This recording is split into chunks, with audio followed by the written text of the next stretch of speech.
Hi, everyone. Steve Wasik, VP of Talent Services. And The Alchemist by Paulo Coelho is the best book of all time. Oh, hot take, hot take. Hello, Katie Hillary, Chief of Staff over Sales at Insight Global. Happy to be here. I think Alchemist is good. Wouldn't say it's the best of the best. That's all I got. My name is Bert Bean, CEO of Insight Global, and welcome to Chat the Chief. Chat the Chief. All right, boys. I'm excited to be behind the mic with you all today. Steve the scientist, the chief himself. Happy to be here. Today's topic is resilience. So I say we get into it. First things first, what does it mean to be resilient? Who wants to take it? Steve, why don't you go? Let's hear the scientist. Let's do it first. I think that this is a bit of a hot take, but I think when we think about resilience, we think about grit, don't we? Sure. We think resilience as being gritty. It's grinding it out. I think about resilience as adaptability, though. I think there's a part of resilience that is surrendering to whatever circumstances that are uncomfortable. And I think too often we say, man, if you're going to be resilient, you got to be tough. You got to be gritty. You got to get after it. I like thinking about resilience as I got to be adaptable. I got to shift. There's going to be uncomfortable stuff that comes up. And when that stuff comes up, I got to surrender to it and then get better through it. Yeah, my definition is maybe more simple. It's just you just don't quit. There's just no quit. There's no quit. Doesn't matter what comes your way. You're just gonna keep attacking. You're gonna stay resilient. You're gonna bounce back no matter how many times you fall down. Yeah, there's just no quit in that person. Your answer has a hint of experience behind it. It's spoken like a man who has worn the need to be resilient. So what are some things that you do personally to stay resilient? Oh, good question. So you make a good point. I think resilience is some we think about it sometimes as like a spur of the moment. You're not going to quit, but I think you, like with anything, you can train your body, you can train your mind to do anything, and being resilient is one of those things. So I think there's disciplines that you can do that can put you in that headspace. And for me, I like to run every morning before work, like super early. I wake up in the 4 a.m. range, so that I can do my morning run and get in around 7:30. I like to journal. I like to have my quiet time. That's a routine like that. I think especially doing things when you don't want to do them. Like there is no I don't always want to run every morning. Like I went for a run this morning. I was like, man, I'm kind of tired. I'd rather sleep in. Pause. Can we double click on the run this morning? How many miles are we talking? What did you clock? Well, it was a little bit of a different day. I did. Did you already hear about this? No. Oh, okay. I did hill repeats up Kennesaw Mountain.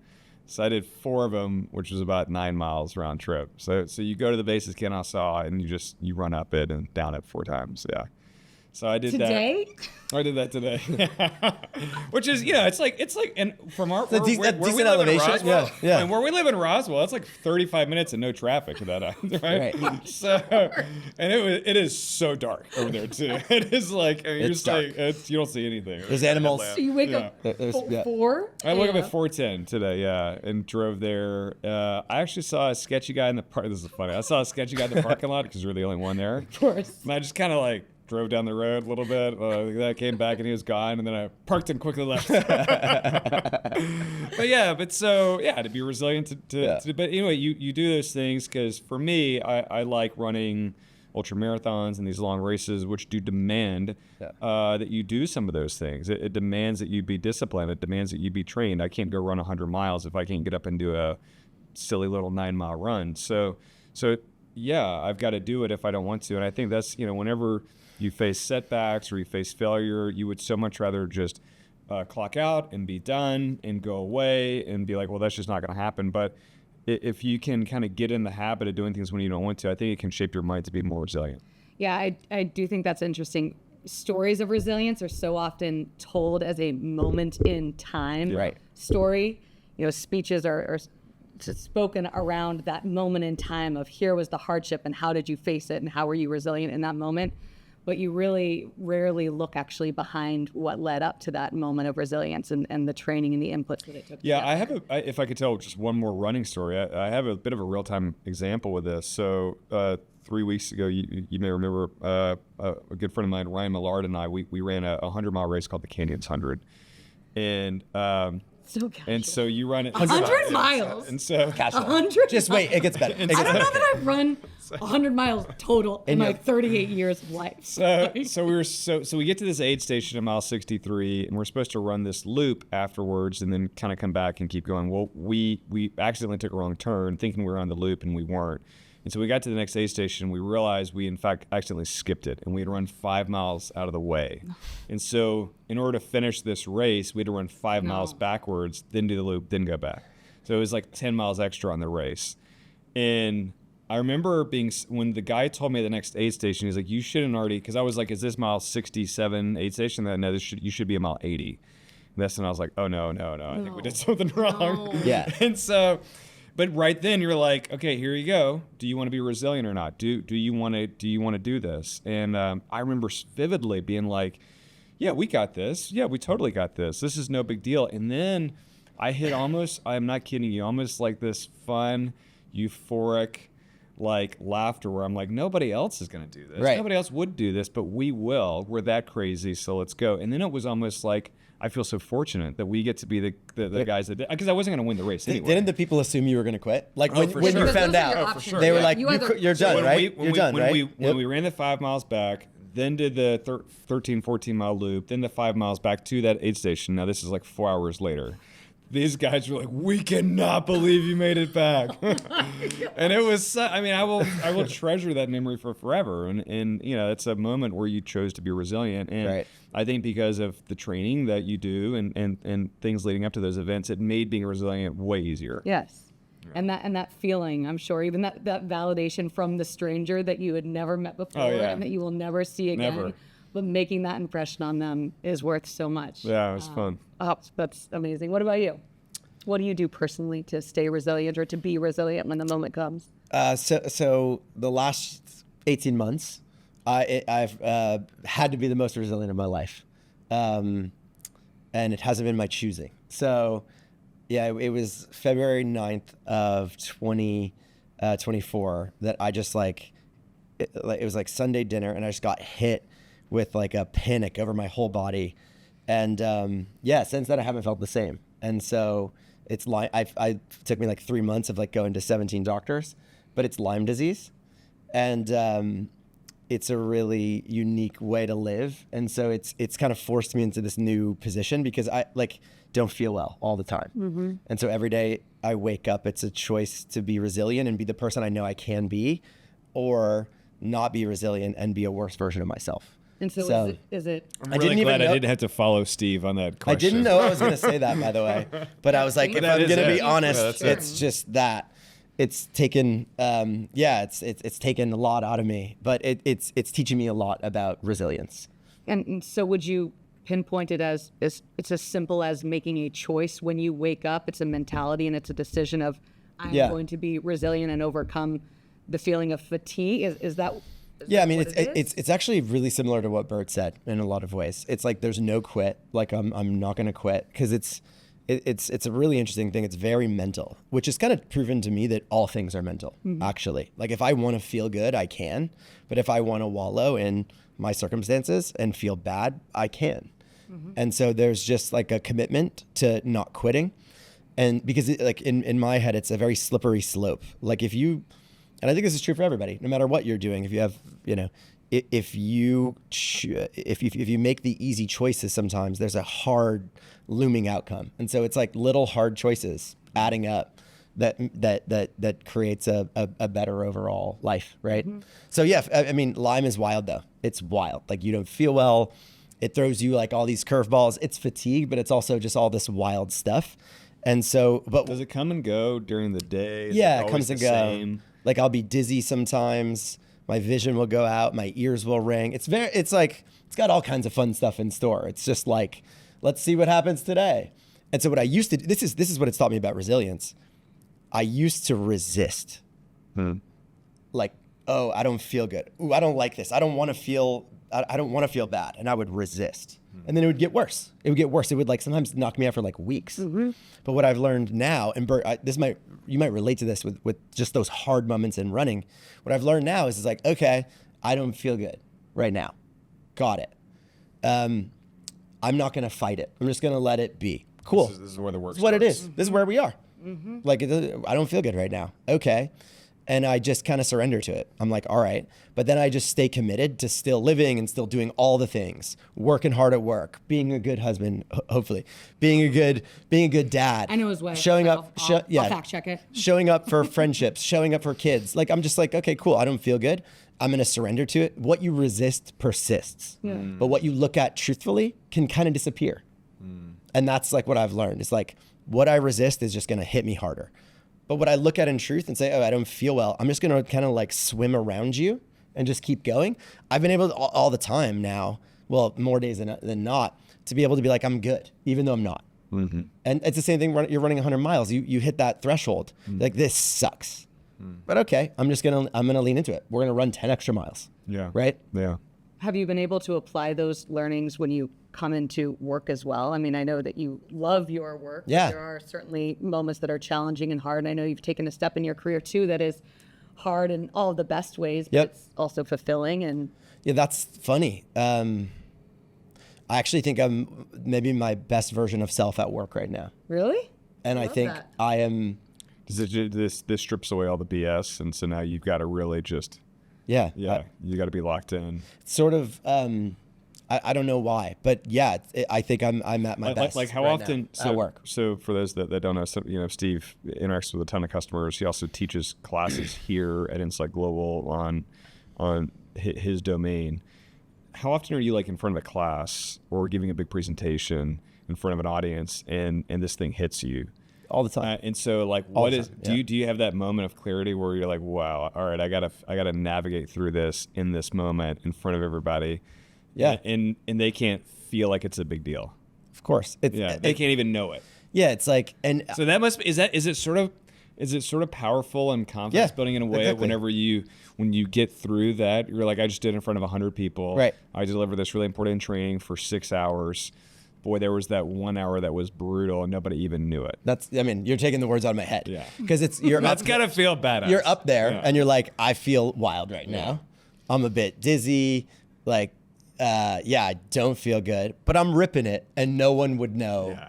No one would know what I'm going through. Yeah. And then yes, that totally builds confidence, right? And you, but yeah, Katie, I'm literally right now, I feel like I'm at my best at work, and it's kind of like the love of fate. It's like bad things happen to us all the time, and we're like, bad things, but bad things can be good things if you let them.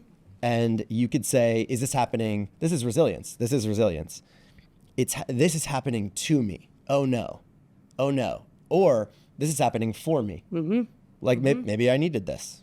Hopefully I can grow through it. I will grow through it. I'll be better for it. And that's resilience. Like if you always have that mentality, then anything that's hard will be good. Yeah. Katie, do you mind just to ask the question myself? Do you mind talking about? I mean, you got to be incredibly resilient yourself to be a working mom of 3 and to have this high-profile job. What does that look like? Wow. Because you don't even like. I mean, you're an amazing mother. And Effortless. and amazing Effortless but mom. You make it look. You make your job look effortless too, and you're here 5 days a week. I mean, you do all these things where I'm like, I know there's a lot more going on behind the scenes. Yeah, I mean, it helps that I love all of the aspects of life, and I genuinely love my work. I love the people that I work with, and so I'm not being dragged in 5 days a week. I look forward to coming in and being with the people and being in the work. So I think that's my first and foremost, and my recommendation to anybody is put yourself in a position where you enjoy your work, where you feel fulfilled, where you are motivated. It's easier when you like your job. Yeah. Way easier. But also, I don't know who to attribute this concept to, but something really clicked with me. It was probably 2 years ago, and now I have a 4-year-old daughter, a 2-year-old son, and a 10-month-old daughter. So definitely in it. You're in it. We're in it. We're in it. That is. My husband's actually out of town this week, so I'm soloing it also right now. So definitely, especially feeling it right now. But I heard this concept of, how do you, the saying, you're juggling all of these balls. How do you juggle all of these balls? And the concept was, you understand that some balls are made of glass and some are made of plastic. Ooh. That's brilliant. And there are balls made of glass and plastic at work and at home. And so you need to know which ones are okay to drop and which ones aren't. Wow. And so at work, I know which things are so important that I'm not going to screw that up. And I'm going to show up, and be so present and be so intentional and pour everything into those things, because I cannot afford to screw those up. They're so important to me, and they're so important to the people around me and to the company. So I prioritize those things. Similarly, with my children and with my husband and with my family, there are some things that are so precious to me that aren't just glass. They're crystal. They are so precious. And those I hold in the highest of regards, and I cherish those, and I would never, ever, ever let those drop. And I prioritize those. It's birthdays, and it's even little things that maybe on the surface don't sound important, but my daughter was so excited about muffins with mommy, so that may sound to somebody else like a plastic ball, but she had been talking about that for 3 weeks. That was so important. So that actually is a glass ball. It's amazing. It could be reading your kid a story before bed. That is one. My kids love that. So I know which ones, and I'm very deliberate in defining which are glass and which are plastic. And so while I try and juggle all of them, and sometimes you're like, wow, join the circus, honey. You are a clown. You got there are definitely times where you're like, you don't got it. And they're dropping left and right. Yeah. But mark my words, the ones that are dropping, they're plastic, and it is okay. And the company's going to be fine. Yeah. My team is going to be fine. My family is going to be fine. It is okay that I was the last person to pick my kids up. Yesterday, daycare closes at 6 p.m. I was there screeching in at 5:59 because we had a big thing at work yesterday. It was an amazing field day raising money for an important charity, and that was important to me. So simply put, I prioritize the things in the different categories of my life that are important. I define those. I prioritize those the way that they should be. And then the things that are lower in priority, I understand that it's all right if I drop those balls. That's great. Yeah. Love it. Love it. Thank you for asking. No problem. It's nice to share that. So what do you all, when you think about resiliency in the workplace, how do you define it here? Because I do like shifting it more to Insight Global, or just more broadly. You do work with a lot of clients, and I've respected the breadth of work that you've done over the last couple of years. How do you define it at work? And then how do you really measure it or gauge it and say, okay, this is a resilient culture or a resilient company or a resilient team or a resilient employee? How do you think about that in a corporate setting or in a company You want to start? setting? Sure. For me, it's I think it's easy, but it's easy to overlook too, and it's easy to sort of miss the point. I actually love seeing when unsuccessful people enter a company that can point to a huge body of effort. Like can point to let's say in a sales role, it's like no sales or limited sales, but their sales activity is like off the charts, where whoa, person, because the hardest thing to do is to work really hard all day for something, you don't get it, and then you say, yeah, I'm just going to come back tomorrow and go harder. Yes. That's like the hardest thing. Oh my gosh. And so effort and no results. Oh my gosh, effort. And so when you see no results, but you see like all the effort that's going in, you're like, that person's resilient. That person can do anything. So we just need to make sure, all right, do they have the right training? Have we set them up in the right territory? Is there anything more that we can do? But that's how I measure it. Yeah, I love that. What about you, Steve? So there's two characteristics that I've seen in really resilient companies. The first thing is a purpose and a real reason why you do what you do that is connected to something that matters to you. Like that's where it starts. That's why we don't quit when it gets hard. And there are companies out there that can really spread that. They can really develop a purpose, get everybody on board for it in ways that drives people wanting to overcome obstacles. So that's critical. Then it's this concept of the truth and it's your ability to not get in that horrible situation that you need that heroic level of resilience, because you're always figuring out how to get ahead of that moment. That's the best companies. It's figuring out where the truth lies, finding it, leaning into it, and then making the adaptations before the wolf is at the door. Before you miss the turn on the race. That's right. Well, and actually, It's okay though, right? You got it. so I actually, So pay better attention. so that's perfect actually. So Sweet. Bert actually, I get to sit in Bert's executive meeting that he does once a week, every other week, and he actually did it this week. And I don't think many leaders think about this behavior as resilience, but I do. This is how Bert builds a resilient company. What was it? He just said, hey, for this week, my only agenda item is one thing. What are the challenges and obstacles facing our people we're not talking about? That's it. And I'll get started. And then what Bert does a really good job of is sharing the truth, the ugly, uncomfortable, awkward truth. Then what does everybody else feel like they can do? Yep. They create the safety. They can share the truth too. Yes. So he gets started, and then he starts calling on people. What's going on in your world? What's going on in your world? And at first, it's like uncomfortable. Now that you mentioned it, Well, okay. And then they say it, and it's like, okay, yeah. And it's actually, that's how you build a resilient company, because some of the stuff is small. It's like not a big deal. It's like something little, but like we're solving it for our people. We're thinking about what's in their way. And then if you're doing that intentionally over time, you build this culture where people start to go, hey, here's what's around the corner. Here's something we're not thinking about. Yeah. And that becomes an obsession almost. God, it's gold, Steve. And what a good answer. so good. That's- So good. But because I get to say that, Bert, because I see a lot of companies, and I've sit on leadership meetings for companies I've consulted with where you wouldn't dare. Don't you say that truthful thing that doesn't align with the strategy that I'm looking at on this paper, right? And then that's not a resilient company, because everybody knows you can't tell the truth around here. And then they do stupid things, and bad results happen. Take lots of wrong turns. Take wrong turns. But that also, I mean, what that does is it prepares you to be resilient. But what I also take away from that is it actually prepares you to not need to be resilient. Right? Resilience is how do you react in difficult times? When you hit a difficult moment, how do you respond and how do you bounce back? But if you are doing those things, and if you are being proactive and preparing, you maybe the thing that would have felt like a tsunami maybe just feels like a little Just wave swim in a around kiddie it. pool, because That's you were right. you upstream, you were working to fix these things. And of course, sometimes you can't prepare for it.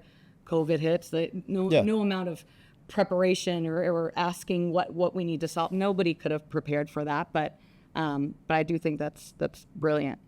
I think this topic is especially relevant given just the uncertainty in the world. I mean, it goes without saying, everybody's just such uncertain times, the geopolitical landscape, the economic uncertainty, just all across the board.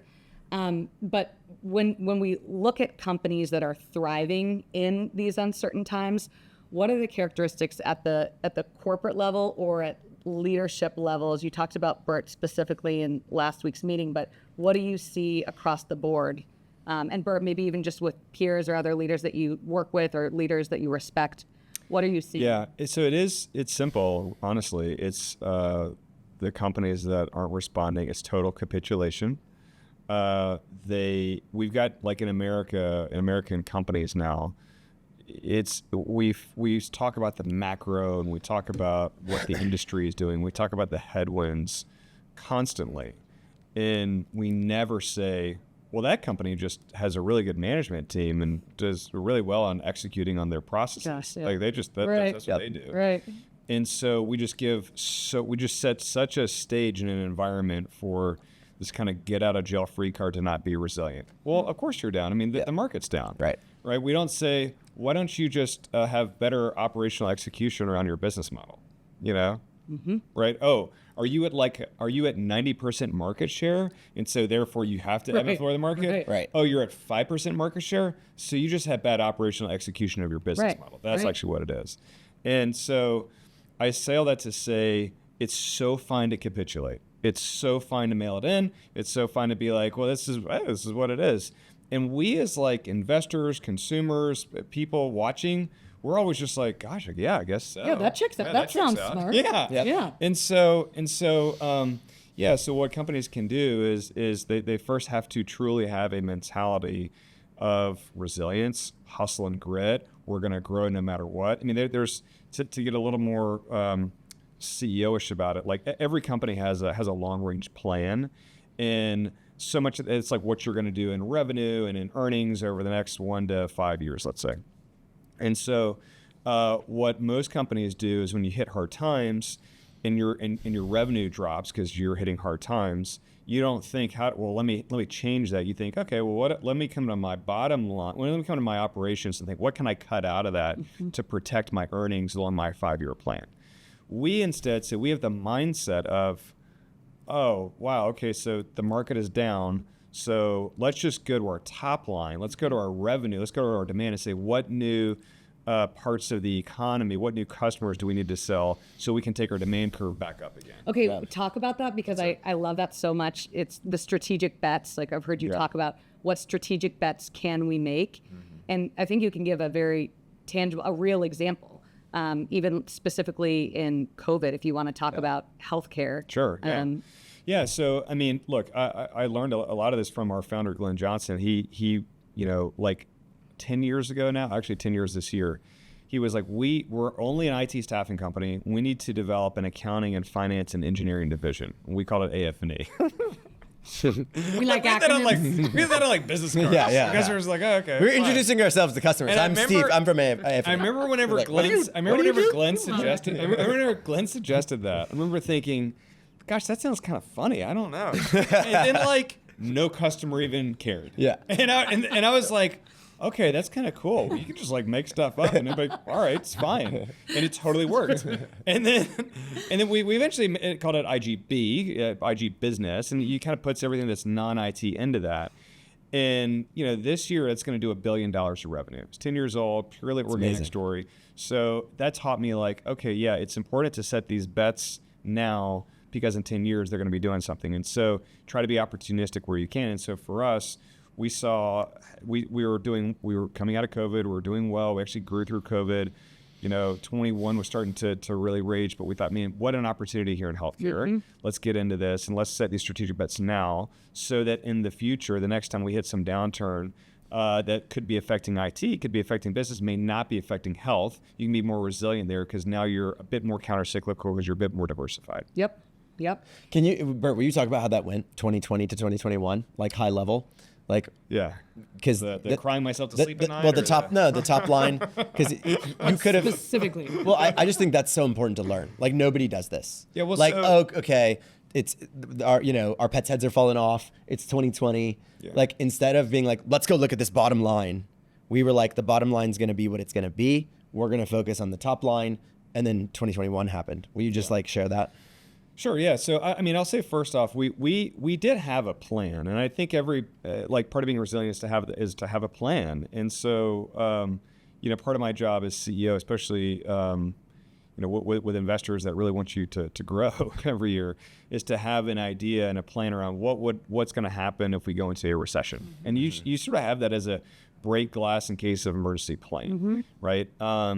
And for me, it was like, it's very specific to our company and to our industry around how you add more new customers, different sales activities, things that you do, things around people's territory, things around locking in people's commissions and things like that. But it's very, I mean, we had kind of worked this thing in 2008, 2009 when we grew during the great financial crisis. And then when you're private equity owned, you always get the question like, hey, the next buyer is going to know how are you going to grow in a recession or handle a recession? What do you do? So you get that plan built. So we had that. And I remember going into COVID thinking, okay, I don't know what the virus is going to do, but we're for sure going into a recession. So I shared that with the company on March 12, 2020, what our plan was. But then also I saw there was a chance here to really make it about something bigger and to find some purpose to get everybody to rally around, which for us was this concept around being the light to the world around us, or be the light. And so, thoughtful strategic plan plus bigger purpose people can latch onto really helped drive a lot of growth. And so that year when our industry went backwards about 15%, we grew at 8%. And we didn't do any layoffs. We actually hired 500 recruiters that year, which nobody was hiring in 2020. I mean, it was zombie apocalypse and all the stuff. No companies were hiring, and especially no Recruiting companies that exist to help other companies hire. Yeah, those companies were certainly not hiring. Yeah. That's well said. That doesn't even make any sense when you say it out loud. But you know, it's funny. I'll never forget. So 2021 comes, and since we had our people, we had our processes, and since we were coming back, I forget what we grew. I think we grew like something like 25 or 30% revenue that year. It was crazy. I mean, it was a huge. I think it was 30% crazy growth year. Now the rest of the industry group, we outpaced them by truly like 2x, I think, that year. And I remember when I knew our plan was right was when I was talking to actually Scott Steinberg up in Jersey, and his guy's been here like probably 15 years at this point. Yeah, and maybe longer. He's a great dude. Yep. He's a legend. He was telling me about one of his buddies that works for one of our competitors. I will not say their name, but he said, yeah, he's a director in this office of like 45 people, and that company just like literally laid off the whole office except for his buddy and like 2 other people. And so how does, and you know, they had no demand, just like we had no demand really. So it's like made sense, you know, according to them. But how does that go? I know how hard it is to hire 45 recruiters myself and get an office to that size. So how does that really go whenever demand comes back? Like, you're done. Like, we still have our people. We're going to grow. We're going to snap back and be way more resilient. You are nowhere. You're going to have to hire everybody back again. You're going to have to grow, do these things, and it's just not going to work out for you. But in the grand scheme of things, in the big picture of things, as a public company, nobody cares. That office might actually grow 1% because it was such a good year for the market, and so they get to see we grew. But you left all this other growth on the table that you'll never be able to talk about or recognize, and that's too bad. But again, we as, you know, let's say we as people, consumers, investors, we don't even know or care that happened. But that's the truth. It's such a missed opportunity too, because that was really challenging for the company, but that shaped a big part of our story. Like in that 2020 to 2021 timeframe, that's when we really clung to our shared values. We made hard decisions with people at the core, and it built our identity. Like leaning into that year, we could have acquiesced to whatever was happening in the market and just sat down and said, the market's not going to be good, so we're not going to be good. But fighting through changed the identity of the company. Now here we are. It's again, challenging market, challenging times, and the company is sailing right through it. Yeah, I think, you know, we're talking about, you spoke about it from the CEO lens and speaking about it from, you know, okay, the company and market share and whatnot. But I love that when you set the tone at the top of, okay, we are not going to accept any of these excuses. And here's how we are going to push forward. And we are not going to lay you off. Instead, we're not going to make any excuses. We're going to go out there and we're going to acquire more market share. That's all language at the top line company level, acquire more market share. But then that trickles down, and then the 22-year-old account manager, salesperson who's out cold calling and meeting with their first clients, then they feel that.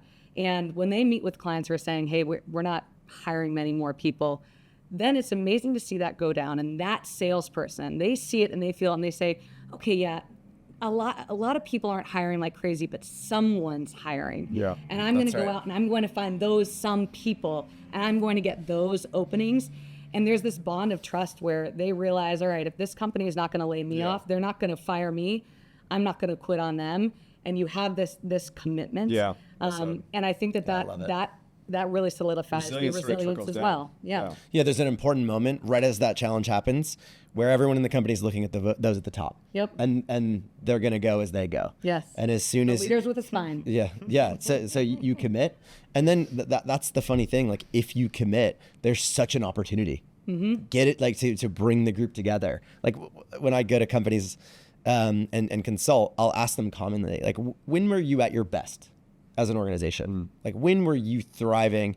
And it's never when times were good. Nobody's like, we were at our best when the market was just screaming, and everyone's answer to when were you at your best was like, oh yeah, this bad thing happened and we had to get everybody together. And like, so it's kind of funny. So when the bad thing happens, that's a resilience mindset. Go to that. Okay, this is great. Like, bad things have happened.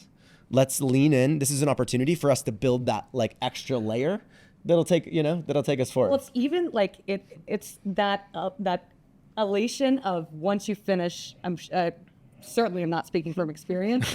When you finish the ultra marathon, like how you feel after almost the trauma of having to be resilient. Sure, yeah. Like that is an incredible feeling too. And it's just, you have. Well, that's why I love chaos. I mean, I know that's maybe a hot take. Like, I love chaos because, now all bets are off. Okay. Your plan is out the window. Right. So now it's just going to be who's going to be the most resilient, crazy person that's willing to run the extra 10 miles. Right? Yes. I am. Are you? Do you want to, you want to keep up? Because we will. And so I don't know. I love that. I think also every person, whether you're an individual contributor, whether you're a leader or a CEO, everybody really wants to be able to answer that question.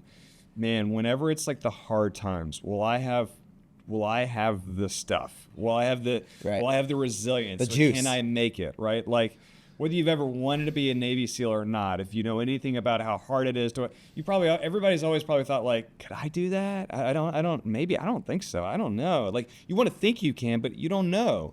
And so when you get the opportunity to like lead in a really turbulent time, or when you get the opportunity to get punched in the mouth and knocked down, great. Now you get to answer that question. Now you get to like do it.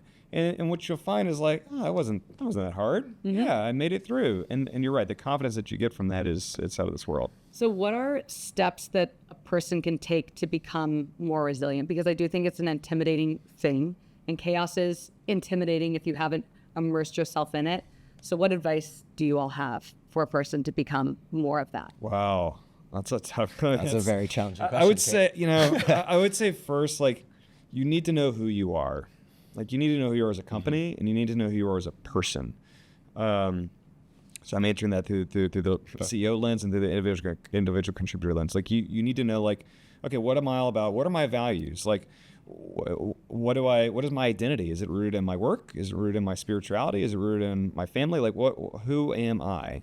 I think you really need to know that at all times, because you never know when resilience hits you or when stuff hits you, calamity hits you, that you need to be more resilient. It is easier for me to be more resilient as a CEO because I know my identity is not a CEO. Mm-hmm.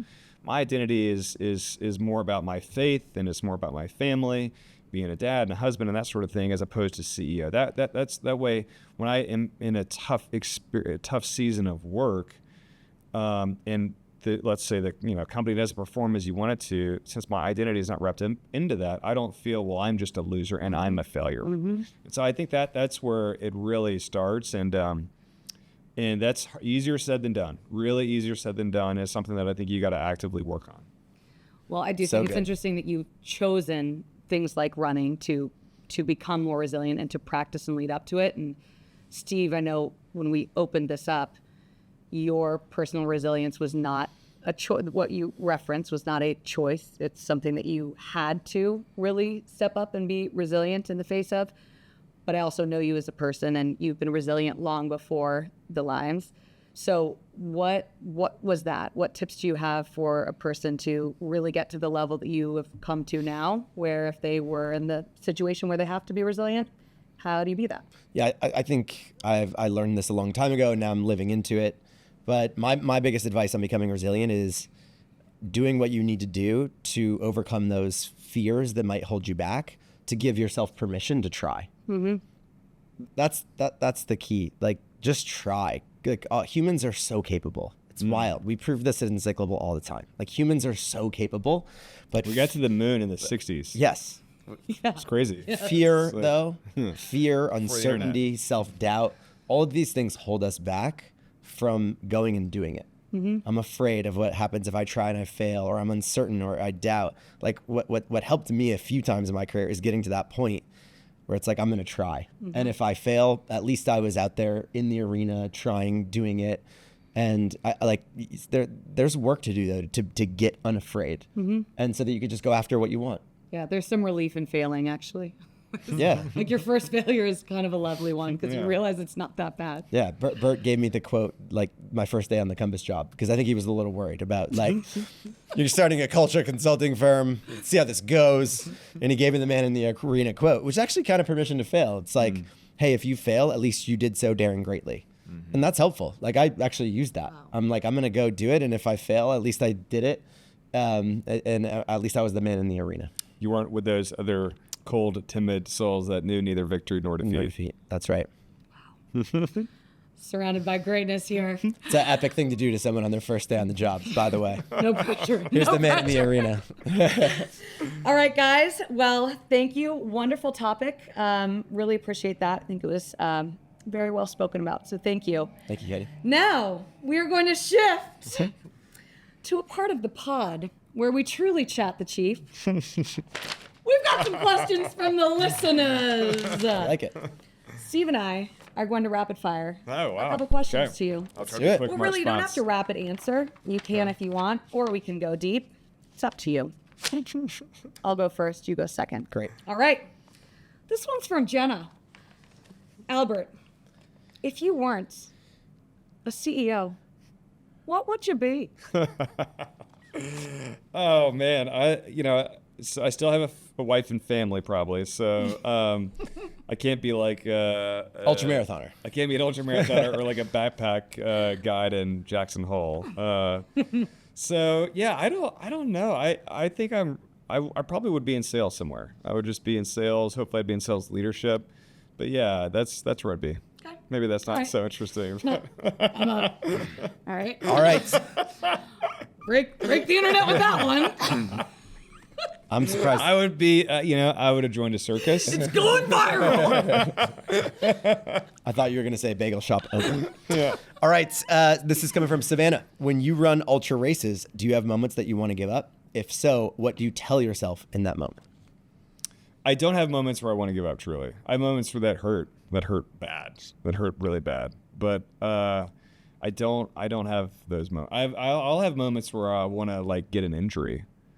Does that make sense? You'll like be looking at a tree like, I'll have moments where I will like. I just got it. Yeah, I'll have moments where I want to wait, like. so that's different? Okay, it is different. Yeah, because it's not his choice. You're Yeah. correct. Yeah, correct. Okay, so Yeah. what I'm learning from I'll this. add Had to. So I'm learning there's a wall in your brain. Yeah. And quit is on the other side of the wall, and you don't even. It's not even. I would rather. It's not even a moments where I'm potential. like, I bet if I drop off this step, I could twist an ankle. I didn't. All right, fine. But it is funny. You go through micro highs and micro lows, and it's weird. And I think this is true for maybe for you or for anybody. Like, you can be in some pain, but then it's crazy how like you'll come out of it, Right. And then you'll be fine, and you'll go back into it. But it's never like pain so bad all the time that it just is never over until you hit the finish line. So. Okay. From Kyle Calloway, he wants to know who's the most resilient person in your life. Oh, I would say, wow. Let me think. I would actually say my wife, Anna. She is like, she's like low key, super tough, super gritty. Super disciplined about everything. Tennis. I mean, she has her quiet time every single morning, what she eats, how she takes care of the kids and schoolwork. And I mean, I would say probably her, yeah. Oh, I love that. Very sweet. Bert, do you We'll have? make sure she This is listens coming to this from. one. It's coming from Casey. Do you have time to watch TV? If so, what shows are you watching? I do have some time to watch TV. I don't watch a lot of TV though. So the shows I watch are Atlanta Braves baseball. I really don't. And then whatever. And like we watch Jeopardy reruns at the dinner table. Bert, I don't mean to cut you off, but we're in a golden age of TV. Yeah. And I need you to get it together. How do I? Because I just blacked out. I Did you say gotta like. Jeopardy? Yeah. Reruns? Ken Jennings. Well, it's not reruns, but it's saved episodes, right? Yeah. Ken Jennings is amazing. I know. Yeah. But there's a lot happening. Oh my god, dude! We gotta. So I gotta start at the first episode. I gotta watch all of them. Yeah, I know. And, like That's how it works. yeah, like I don't Go to I one, and can't then you do go to two. that. I know.